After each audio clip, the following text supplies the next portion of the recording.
In this episode of Office Hours with Rosy and Pam, we welcome Heather Coleman, a passionate financial wellness advocate, speaker, educator, and vice president at Enriched Academy. Heather has dedicated her career to helping Canadians build confidence with money by making financial wellness accessible, practical, and free from sales pressure.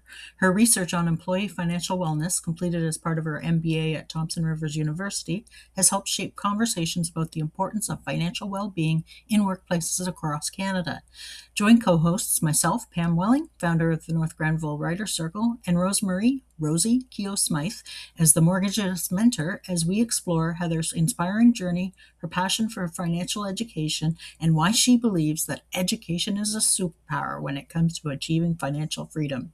Together, we discuss breaking down the barriers that keep Canadians from having honest conversations about money and how improving financial literacy can transform lives. Thank you for joining us.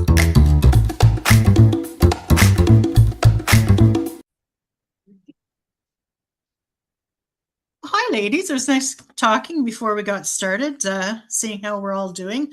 I don't know about you guys. Here, the weather's great. I'm all happy. How about Heather? You're just a little up north from us, are you? Or you're in Ottawa, or? I am in Ottawa, and it's sunshine, it's beautiful, and it's 25 degrees. No complaints over here. Perfect. Right on. I can RoseMarie, handle you're this. closer to me. Yeah. So welcome, everyone. I'm Pamela Welling. I'm the founder of the North Grenville Writers Circle. We amplify authentic Canadian voices and perspectives by supporting storytellers, authors, entrepreneurs, and businesses through online interview series multiple times a year. RoseMarie. My name is RoseMarie Keogh-Smyth. I am the author of a finance book called Don't Have Sex, 9 Months Before Christmas and Other Practical Financial Tips. And Heather. I am Heather Coleman. I am the author of Our Money Narrative and the impacts on our financial wellness, the things we don't talk about. And she's the reason we're here, too. We got, this is RoseMarie and my first time doing interviews together, and we picked a soft target because RoseMarie knows Heather. Can you talk about how you two met? Sure. So Heather is an author sister through Lucky Book Publishing. I met her, I think the first time we actually met face to face was your book launch. I think so, yeah. Yeah, excellent event in Ottawa at a local almost play place. So there was pool, there were drinks, it was a fantastic book launch, I must say. That kind of breaks the ice, eh? Everybody's relaxed. And I think that's something when we talk about money that we're going to talk about during this conversation is about a relationship with money. And I read RoseMarie's book, learning about, you got to save, but you also have to plan for what you want in life. And with that, we'll start. I'd like to congratulate you, Heather. I saw the piece in Empire magazine on the front cover as the Canada's most inspiring woman championing financial wellness to watch in 2026. It was a great cover and great insight as well. And if anybody wants to see it, they can go online and find it. So congratulations for that. Thank you. I will say, very humbling experience and quite filled with imposter syndrome when you see that in all transparency. But yeah, I was very honored that they approached me to do that, and kind of an odd thing. You're like seeing yourself on a magazine. So my partner keeps teasing. He's like, "Oh, I got a pinup girl." I'm like, no, wrong type of magazine, but okay. That's funny. Proud of you anyway, so that's good. Reading it from the other side, it definitely did not sound like any kind of imposter syndrome at all. You belong exactly where you are. Yeah, I saw some reviews online. I think you are where you need to be. For listeners that are learning about you for the first time, can you tell us who is Heather Coleman? Big question, right? I think we're asking that to ourselves every day. Who are we? Yeah. No, I won't get into that. No, so funny enough, I have a really mixed background in all honesty. I started my career in family law and in conflict resolution. And I had this big dream of being a lawyer who mediated family law cases. Didn't end up there. So ended up getting into medical education when the legal path didn't really pan out, or I just got tired of people fighting all the time. So I have been in med ed for for a long time now, almost I would say 20 years. And in this space, I really focused on assessment and medical education and working with a lot of physician organizations. Um, and one thing that has been kind of the background of all of the things is adult learning and adult education has kind of been what's driven me, I think, to that passion and why I was connected to med ed for so long. And really, over the last 6 years, that's where I've put a lot of that focus into financial wellness. And that really just happened as one of those career paths where you end up somewhere and you're like, how did I get here? But just so passionate about it and really loved the experience. So I started with Enriched Academy in 2021, I think, and that really sparked kind of the financial wellness aspect when you get to put theory into practice, which is really cool. And that was right around the same time you were finishing your MBA, I think. Actually, I was so 2021, I was in the middle of it. So You're in the I was middle. one of those people that was pregnant with my second kid and decided, hey, I'm gonna start my MBA because that's what you do, right? When you're Why pregnant not? with your second child and have a 2.5-year-old, because that was smart. Not at all. So I did the slow path through my MBA. I started it in 2019 with Thompson Rivers University.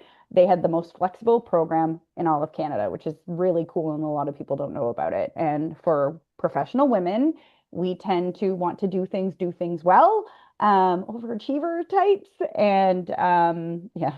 And so I wanted to be able to do my MBA without feeling the pressure and stress to have to do it within 2 years.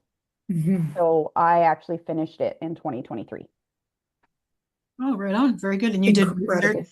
you did research into what you're doing now, the employee wellness with financial, and it sort of is a similar thing, I understand, with your role in EA. Yeah, so I started actually with Enriched as like a client success or client support manager, where people, if they had questions, they would reach out and I would be the one to answer all questions about Enriched, all the things in one spot. And the guys were starting to tinker about building a division to offer financial wellness as an employee benefit because for most of us, we weren't taught financial wellness or financial education at all. And it's now starting to trickle in schools, and Enrich started that and is doing quite well. And I'm happy to share some of that story too. But there's still a gap for those that are graduated, workforce, and still don't know the ins and outs of basic money management. So by recognizing that there is an opportunity to support overall wellness by Mhm. increasing financial literacy and education. I think I was with the company for 6 months, and they're like, "Here, Heather, you can figure this out and run with this with us." And so, me with the leadership team, we honestly carved out how we were going to offer this in a way that made sense, that would actually change behaviors versus just, offering a training and then 2 weeks later people forget about it. So we were trying to build this ongoing program that led to behavior changes for employees. Right on. Can you tell us a little bit about EA in general, like Yeah, really cool your story. story? So, yeah, Kevin Cochran and Jay Seabrook are the two co-founders of Enriched Academy, and they started the company honestly as a side project because they really cared about improving financial literacy across the country. And they are both they were co-founders of Dominion Lending Centers too. So if anybody does mortgages, not a small company. But what they recognized is certain clients would come right to their brokers and not be able to get approved or have low credit score and all these things. And they're like, well, like, why is that? And then all of a sudden you start digging in to be like, well, it's because they don't actually know how to manage the money. And then so they built this program that they took to Dragon's Den that pretty much was a DVD kit on how to teach your kids about money. And they pitched it to the Dragons. I think it was like 2010 around there, and they were successful with a deal. So all five Dragons wanted in at the time. And that was like Jim Treliving, Bruce Croxton, like early days, Kevin O'Leary, And what ended up happening is after the due diligence, they ended up partnering with Jim Treleving and Bruce Croxton. And then Enriched grew from a DVD kit being mailed to your house to a full turnkey now online program in schools, coaching, and a whole bunch of stuff. So it's really neat. That's Incredible. fantastic. Yeah. Mhm. So if a company wants to create a culture of financial wellness, what should they do and why? Or is that a big question? I think people get hung up because they think it's bigger than it is. And Hmm. and I think the biggest mistake people get is I'm going to host one training. I'm going to offer this Hmm. one training on financial wellness, and that's going to be my check mark on hitting the bucket on saying, yeah, we offer financial wellness. RoseMarie and I know more than anybody that you can't have one conversation or read one book and expect that it's going to be life changing.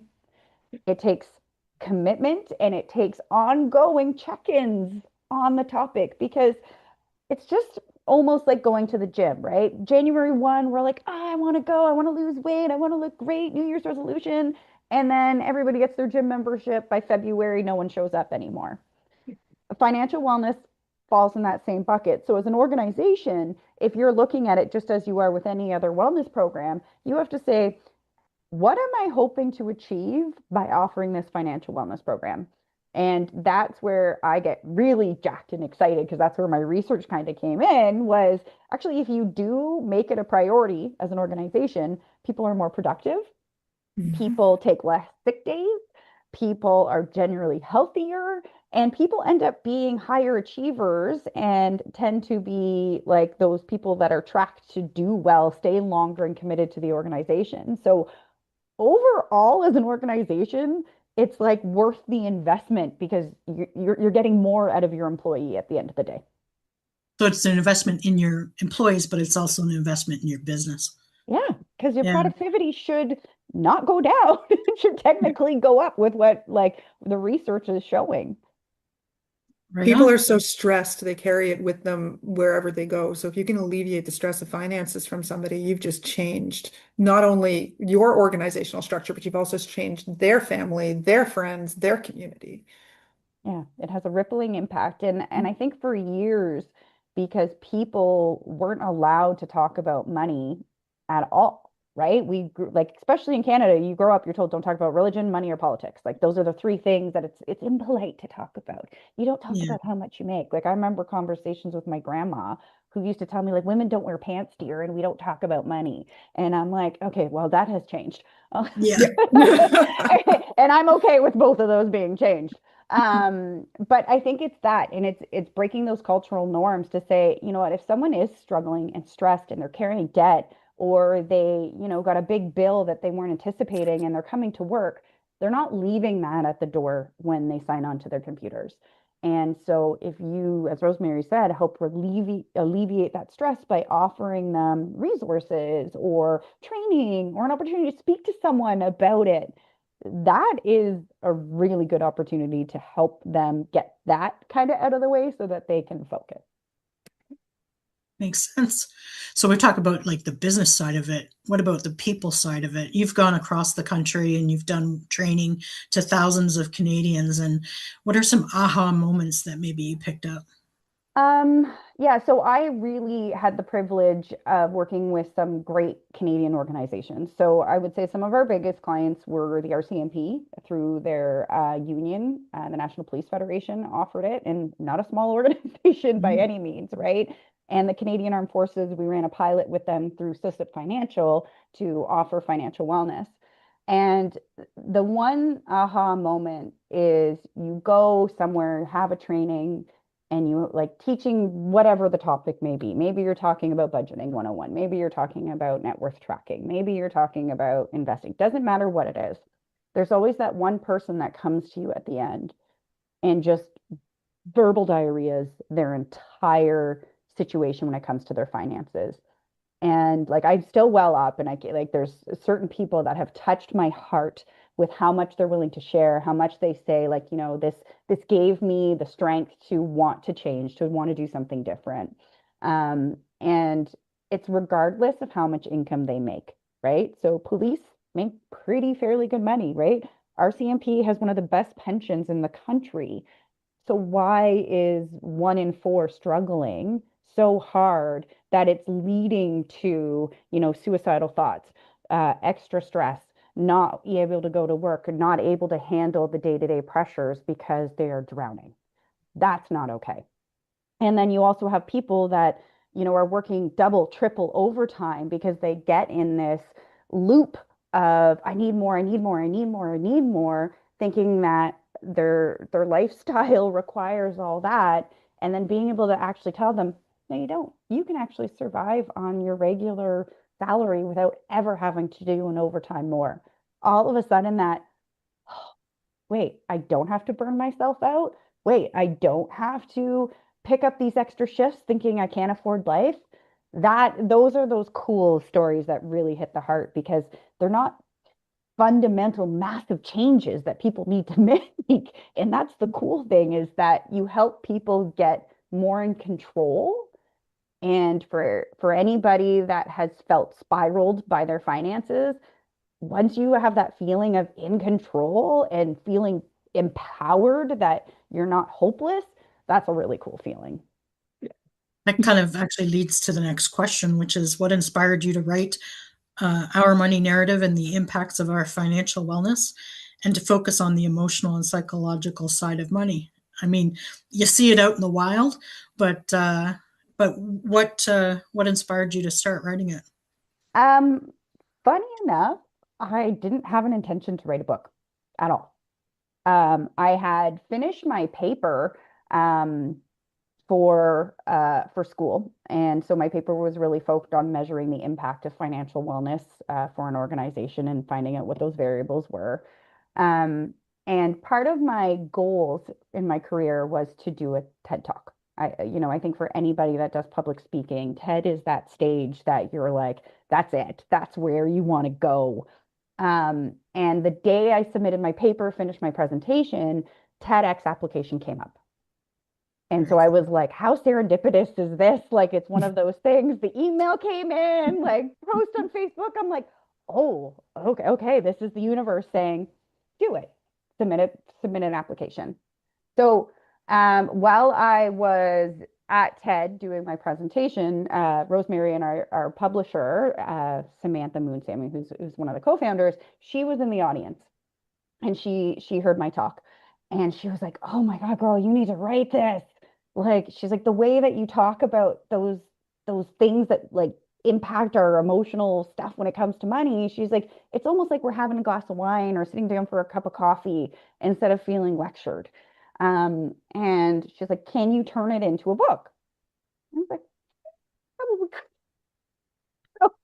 That's all it was. I think it was also that universe thing of saying, hey, conversation after that, let's see about writing it. And I would say about 6 months later, I was able to get it out the door and write it. So that's how it came about, really, at the end of the day.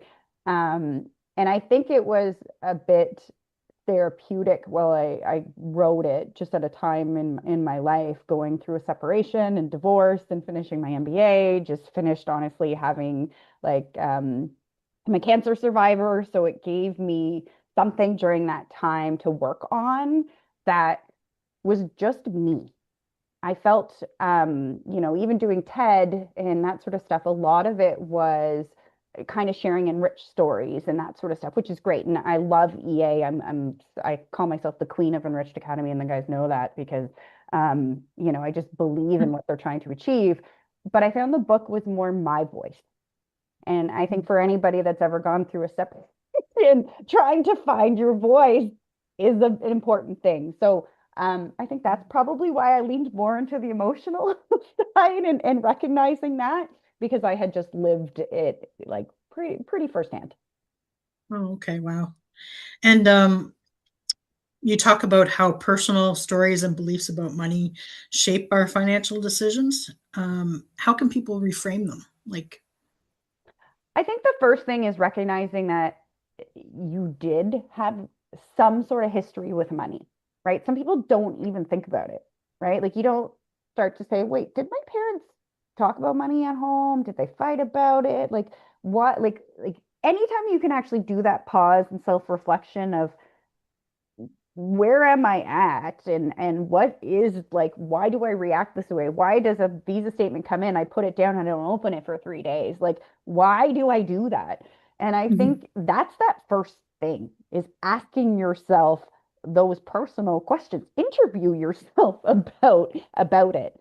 And then once you start to recognize those patterns and habits and recognize like what you grew up in, maybe then you can start to say, oh, okay, yeah, it is stressful. And you know what? My parents, every time a bill came in, they would fight constantly about, a certain expense or a certain something. Like, why did you go and buy this on the credit card? Like, whatever the thing was. Or, why did you spend so much on groceries? Like, if that's the household you grew up in and you're going to bring that forward, right? Or you're going to do the polar opposite and be like, I'm going to spend and I'm not going to care. So I think it's that is recognizing the patterns, recognizing the habits, and then making a choice as to whether you want to reframe them, where can you reframe them, where can I be more mindful of them, and then you can start to make those shifts and changes. I think that's really important. I think we can all recognize people who are like they shop to fill an emotional need, or they Yeah. spend money, or they avoid the conversation because of, like you were saying, there's so much conflict around dealing with money and your significant other and stuff. So that really does make sense. So uh, your book tackles the things we don't talk about money. What are a few surprising overlooked money narratives that hold back people back from financial wellness? I think it levels up on that same conversation about like your history, your patterns, your habits. Mm. Um, I know for a lot of people, there's a lot of shame, right? There's a sense that I should know this. Like I'm an adult and I shouldn't be making mistakes. And so there's this thing that we carry that tends to impact how we show up in this regards in our narratives. And so if we're not ready to kind of, look in the mirror, have that, be prepared to face that shame, it's hard. And the truth is, none of us were taught. Like, unless you did a personal finance course, you've literally done a formal training, there was no expectation for you to actually figure this out. It was a household issue to have to figure out on your own. And I would say our grandparents did things typically quite well, right? Like post-war, let's put away, put away, put away, because we want to prepare for another war coming up. It was just a very different time, right? You didn't have a lot of financial products or a lot of financial like options back then to really consider, where now there's so much available to you that it's almost overwhelming, right? And so if you're someone that knows barely the fundamentals and you carry shame because you're like, I don't know this, I should know this, I'm an adult, I'm adulting. Um, but then you get into a point where you just push it down and you push it away. So I would say it's getting the things we don't talk about is the fact that you weren't taught. That's okay, but don't stay there. Let's move you forward. Let's recognize it. Let's look at our habits. Let's look at our behaviors, and let's face it with a glass of wine, a cup of tea, or whatever you need to get through. And then let's make the commitment to change. As we're talking, I'm paying attention, but I'm starting to think about it. Like I remember after the war, I know relatives that would have money under their mattress. Under the mattress, under the floor. When we sold my grandmother's house, she had this piece of wood with a stack of money in it. Yeah, and then me, I had Rich Dad was one of my early ones.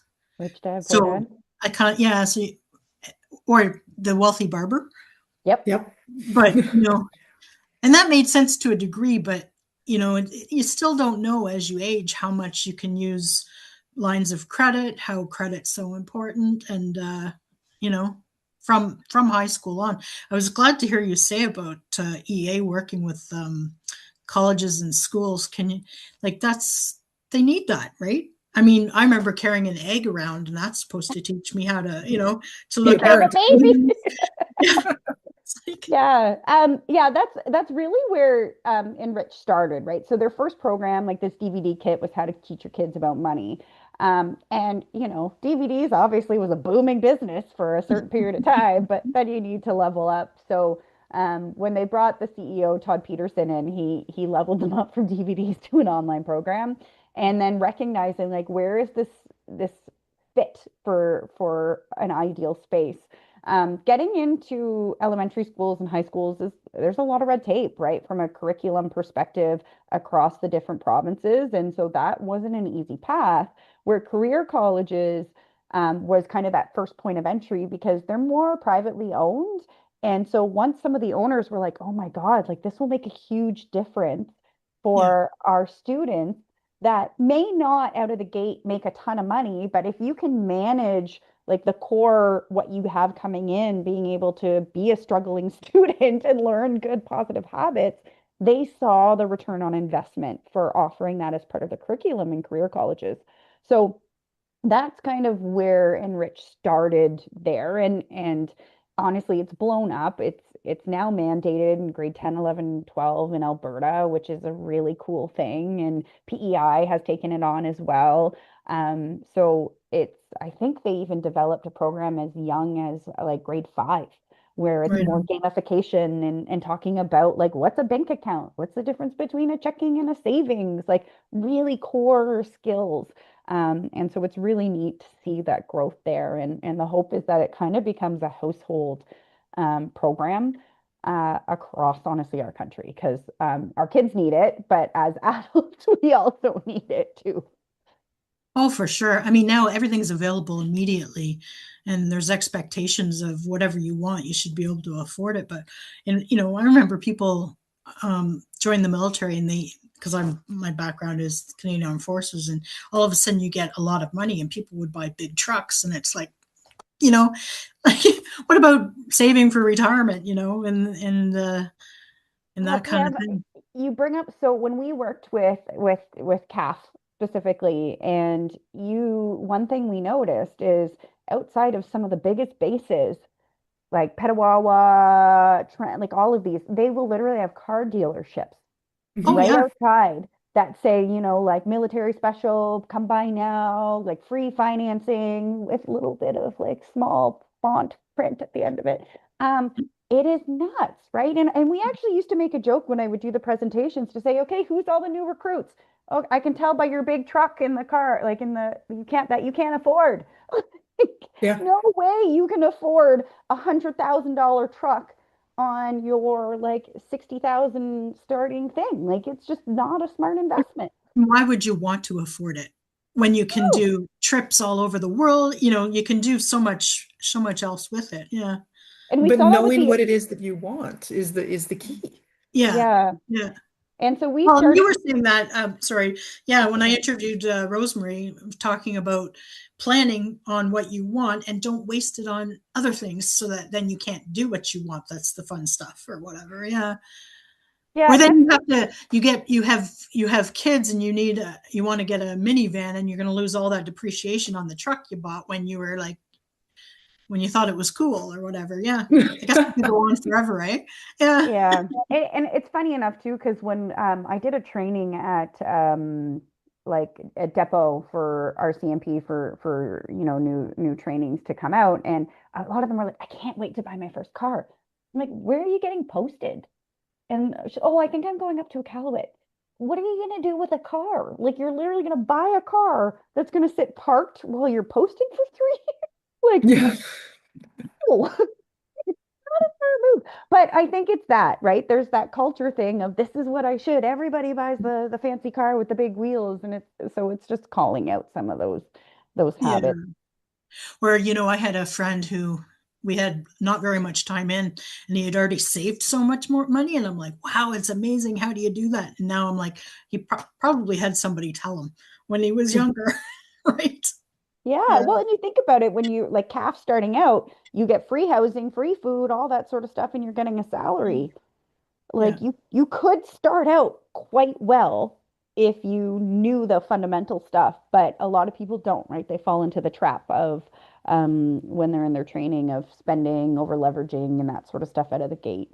Yeah. Well, the food and the accommodations are only free when you're deployed somewhere, but Yes. it's still, you're going to I keep telling, because I was a mature student when I went to Royal Military College. I took a program, and now I'm like telling all the parents, get your kids into either RMC, or if they, can do 9 years of their life to get experience and have their education paid for, they can even go to a different university. Because not only are you getting your university paid for, but you're also getting a salary. Yeah. Like, how incredible is that? you know? And incredible experience depending on Oh, for where you sure. end up. So yeah. Yeah, exactly. So I think we pretty much talked about self reflection, awareness, and then there's practical tools. Can you talk a little bit about the companion workbook and how it builds on things of the book? Yeah, this was actually an ask from a reader Mm, who was telling me they were taking notes in the margin and saying it'd be really nice to have a workbook just so I can have it. And so I literally just responded and I was like, okay, sure, let's do that. Let's build it. And it's really just that this isn't supposed to be a one and done, right? Financial wellness is not something that you can learn today and it's all of a sudden you're going to do all the time tomorrow. It does take some time and some practice, and you're not going to hit all your goals right away. Life's going to come in. So the workbook is supposed to be that place where you can do those check-ins with yourself. And maybe you were someone that was struggling in debt or living paycheck to paycheck, and your goal is to get more stabilized and not live in that state, right? And so that's not going to happen overnight, depending how much your debt load is, right? As much as we love to say it's going to take 2 months to pay off your $20,000 debt, not real. Like that's not If you rob the realistic. bank. Yeah, right? Or you inherit money from a rich, but like, that's not a recommendation Not from a no, these financial recommendation by people. these authors. no, not these ones. But I think that's what it is the workbook saying, okay, maybe I want to pay off my $20,000 debt. And my goal then is to find out what's realistic to do that. So if it's going to take 2 years, is it going to take a year? Like everyone has different reasons it's going to take a certain amount of time, life, but there's certain strategies you can do during that time to help, pay it down faster without impacting your day-to-day life. But those are things that you need to kind of why the workbook's there to support kind of that and that check-in for you. Perfect. And what are some of the key takeaways you hope that readers will take from your book? I think it really depends on where you're at in your financial journey. So I think that would be the first thing is learning why this matters, and two, knowing where you're at and what you can do. Like Mm, it's full fundamental is that I think a lot of us have blockers when it comes to money and just even having that conversation. So if you get to a point where you've read this and you're now like, hey, I'm comfortable talking to someone about XYZ when it comes to money. Like RoseMarie and I would be happy anytime to talk to anybody. Be like, what? You want to do what? Great. Let's talk about This it. is their happy time. Happy, like literally my endorphin boost. I think my voice goes up like 7 octaves. But that's what I want really at the end of the day is those things. You feel comfortable, you find your people that it's okay to talk about, it's okay to struggle with. And that really that you have the power to change things at the end of the day. And that's really cool too. And there's no yeah, reason for shame. There's no There reason for isn't. blame. We are where we are, and now we're moving on. Amen. perfect. Over to you, RoseMarie, on the We get the next part. lightning round. Yeah. So I get to do the lightning round questions, which are always fun. So, you ready? Do I need to give you a Yeah. button? So, what's one money lesson you wish every Canadian learned in high school? Start saving right away. So if you have birthday money, you get your first job, you decide to cut people's lawns, find an amount of that and start saving right away. 50%. If you can, 75. The more the merrier. The more the merrier. Pay What's yourself. the, oh, pardon, Pay Pam? yourself, right? Pay yourself Pay first. yourself first. What's the best financial advice you ever received? Ooh, I've got some good ones, honestly. I think I have two. Okay. Um, a dear friend of mine, Alana, she is one of the best money coaches I think I've ever met. There's a handful of money coaches I know from my experience working in Enriched. And I really struggled with the concept of investing because it seemed overwhelming and scary when I was first looking into it. So and I think it's because I grew up with invest in GICs, right? Like that was my parents' generation of like GIC and it's good, it's guaranteed with your 2 to 3% return and be happy. So I think she pushed me out of my comfort zone to say, girl, it's not that hard. Let's look at it. Let's have the conversation. Let's break it down. And she explained to me how to feel comfortable in the uncomfortable with any money topic. And so, even at that point for me, it was getting into understanding how to diversify my portfolio better so that I can invest in some riskier things and make higher returns without feeling like I'm going to lose my purse. Um, that was the best advice was she said, it's okay to feel uncomfortable. It's okay to not know. And so that piece of advice, no matter where you're at on your financial journey, mine was getting into learning how to do self-directed investing instead of working with an advisor. That was the best advice is it's okay. It's okay not to know. It's okay to feel uncomfortable, but don't stay there. Push yourself through it. And you had a second piece of advice. My second piece of advice is don't feel like you have to stay in a traditional bank, a traditional mortgage, a traditional thing as your only point of reference. I don't think people understand that there's other products, other opportunities, other brokers that have different things to support you where you are in your situation. And I think people feel that I have to use one of the big banks. It's my only option. And that's actually not true. And everybody's situation may cause different opportunities to look at alternative pathways. So have good advice that you can go and rely on based on where you're at. And just because a product or something works for somebody doesn't actually make it right for you. And that's okay. And so I think that's the other piece of advice is where you are now, you might be, working in this little bucket, but then as you grow over time, being mindful that, hey, you know what, this traditional thing isn't necessarily right for me. I need to look at alternatives and be comfortable and have a good team to talk about it. RoseMarie and I are two people always willing to talk about it, but there's other people, right? Good brokers, good like books that will give you alternative things to think about that aren't necessarily cookie cutter going to your bank, staying with your bank. Because you Find don't, somebody who's comfortable. yeah, Now, by the sounds of it, your two pieces of advice came down to the same thing, though. Be comfortable getting uncomfortable. be comfortable getting uncomfortable. So that your friend actually got you. She got the She did. best, the She best advice did. you've ever received. She nailed Yeah. it. She nailed it. And you know what? Kudos all the time. She always posts good things on Instagram and that sort of stuff on just money tips and considerations. And I'm like, oh, I never thought about it from that perspective, but she just always stays curious. So The best thing to do. Now, on the flip mhm. side of that, what's the worst financial advice you ever got? We've all been the there. we've all been there. There's a lot of bad advice out there. A lot. Yes. Um, and I think one thing that comes to mind is um, trying to invest in I was at a trade show and like for anybody that have seen it, the people go on stage with the hard sell and all this sort of stuff. And they were trying to pitch buying liens on property in the US. And at the time, like you're like, what, you're paying whatever for a lien and you're getting put on like a second mortgage, and you're like, okay, I can kind of see this. Um, do not buy anything from a trade show where someone's talking to you. Take the time, and if you feel pressured to buy, get out. Get out. Money situations never need to be pressured, ever. You can always take the time. That offer's still going to be there. And so if it is a good opportunity for you, do it. If you ever feel pressured to buy, invest in a certain situation, get out. And I think that was my takeaway is that feeling pressured, feeling needing to sign.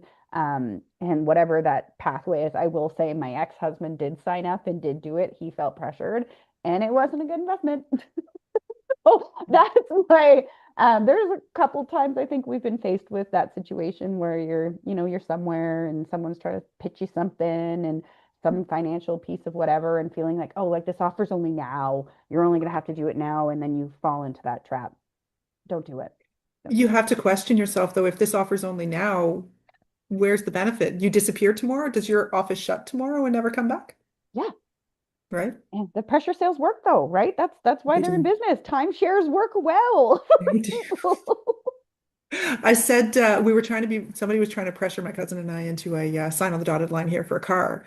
We were just test driving for her daughter. And I looked at him and I grinned and I said, I need to go and drink on this. And he went, It's true. but Like you need the reflection time. you need some reflection time. So go and have a think. You can use the excuse, I need to talk to my husband. I mean, he'd look at me funny if I ever used that one, but oh, I need to go and talk to my husband about this. Mhm. Whatever it is, if you aren't comfortable saying no, or you aren't comfortable saying I need time, just come up with something. I need to speak to my financial advisor. I need to think on it. I need to drink on it. I need to pray on it. I need to whatever I need to do. And then just remove yourself from the situation. Anytime anytime I've had somebody where it's now or never, I guess it's never. It's never. Yeah. And I would say that situation happens a lot, the pressure sales when it comes to a lot of things when it comes to our money. Um, and I would say this as well. Some financial advisors actually push products that bring them money Yes. versus bring you money. And listen, there are some really good advisors out there. CFPs are really strong. Like there's a lot of good advice.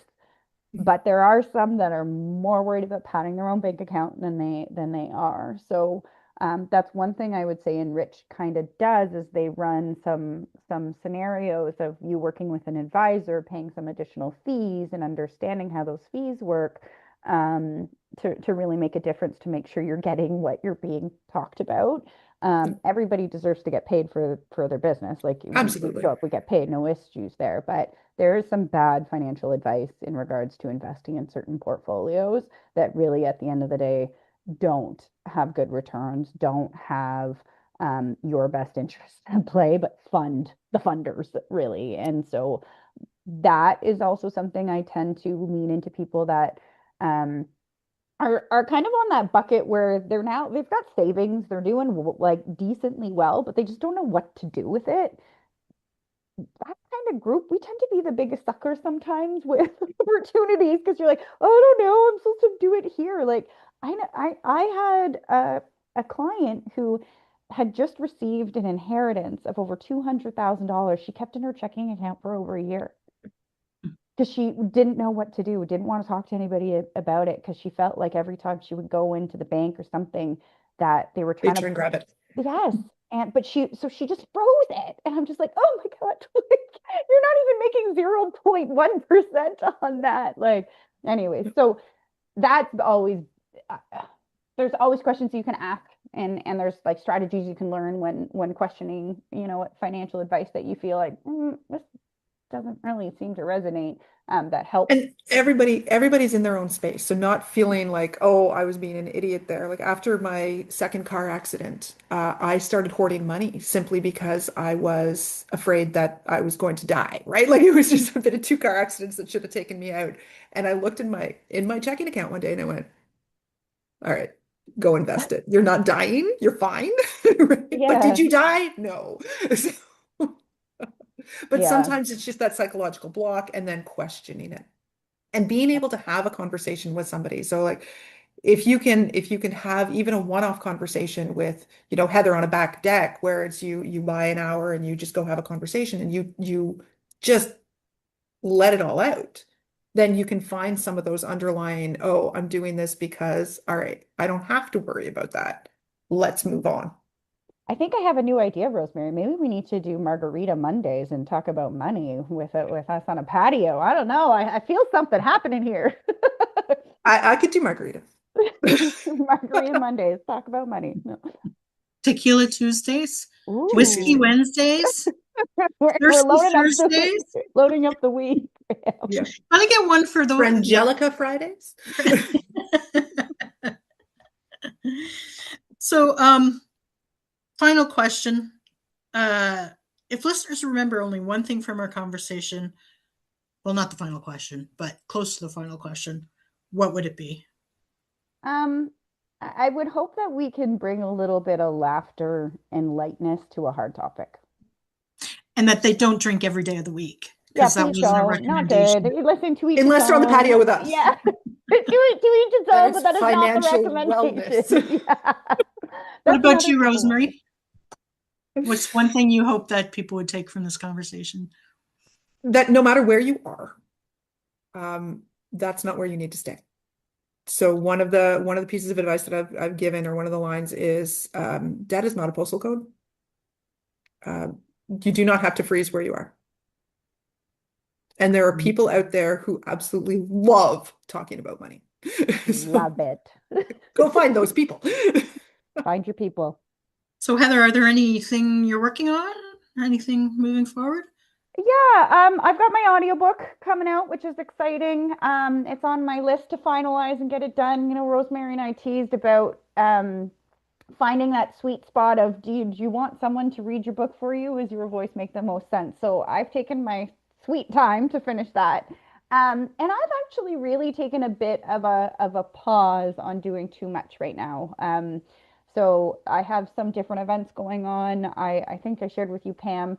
I just got consulted to potentially be on the same stage that Suze Orman was on, which I think is like the greatest feeling in the world, because for anyone that knows finances, like she's been in the game forever. And I'm like, wait, what? I get to speak on the same stage she did.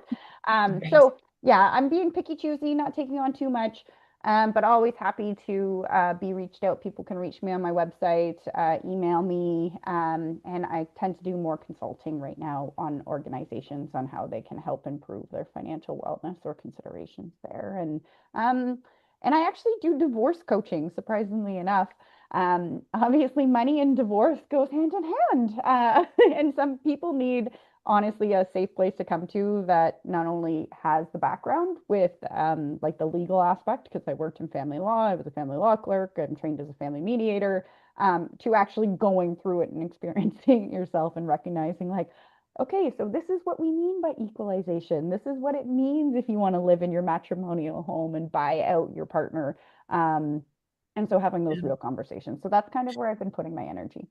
We actually have a North Grenville Writers Circle writer who works for O'Farrell Services here in Kempville, and he did that exactly. He wrote a book about going through divorce and things you need to think about. So I think there's room in the market for it, for sure. Ooh, yeah.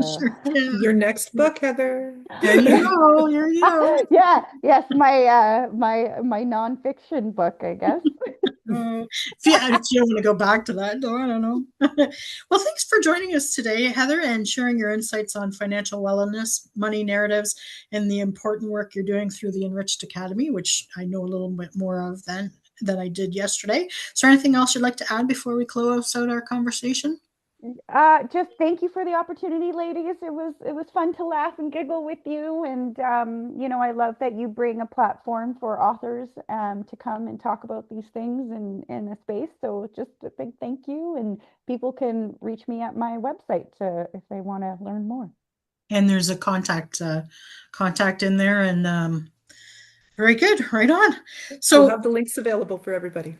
There we go. Thank you for everyone watching. If this conversation inspired anyone to take a closer look at your relationship with money, I encourage you to explore both Heather and RoseMarie's books, and Heather's being the Our Money Narrative and the Impacts on Our Financial Wellness, along with the companion workbook designed to help readers put these concepts into practice.